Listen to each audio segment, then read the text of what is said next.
আমরা DGFI police প্রশাসন সবাইকে জানিয়ে আসছি স্যার। বাগেরহাটের মোল্লারহাটি শিক্ষার্থীদের মার্চ ফর ইউনিটির গাড়িবহরে হামলা। তথ্য ভিডিও চিত্রে মোহাম্মদ গিয়াসউদ্দিন। বাগেরহাটের মোল্লারহাটে বৈষম্য বিরোধী ছাত্র আন্দোলনের মার্চ ফর ইউনিটির গাড়িবহরে হামলার ঘটনা ঘটেছে। মঙ্গলবার সকালের দিকে এই হামলার ঘটনা ঘটে। শিক্ষার্থীরা জানান, বেলা 11:30টার দিকে মোল্লারহাট অতিক্রম করার সময় আগে থেকেই প্রস্তুত হয়ে থাকা সন্ত্রাসীরা হামলা চালান। স্থানীয়রা তাদের সহযোগিতা করেছে বলেও অভিযোগ শিক্ষার্থীদের।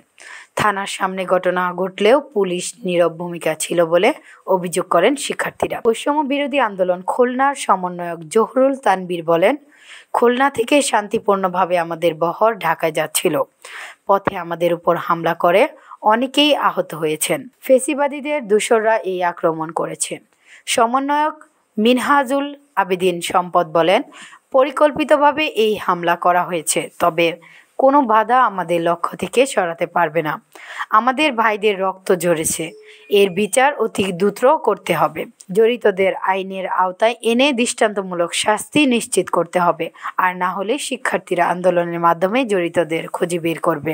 এই বিষয়ে মোল্লারহাট থানার ভারপ্রাপ্ত কর্মকর্তা ওসি শফিকুল ইসলাম বলেন, ফের সংঘর্ষ এড়াতে ঘটনাস্থলে অতিরিক্ত পুলিশ ও সেনাবাহিনীর সদস্যরা রয়েছেন।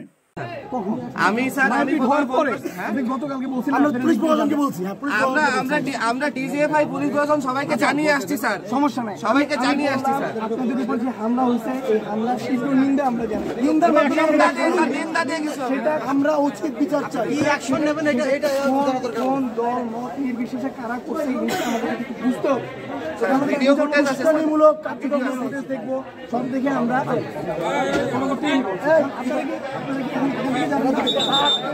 আপনি রেড দিবেন এই এলাকায়, অবশ্যই দেবেন, অবশ্যই।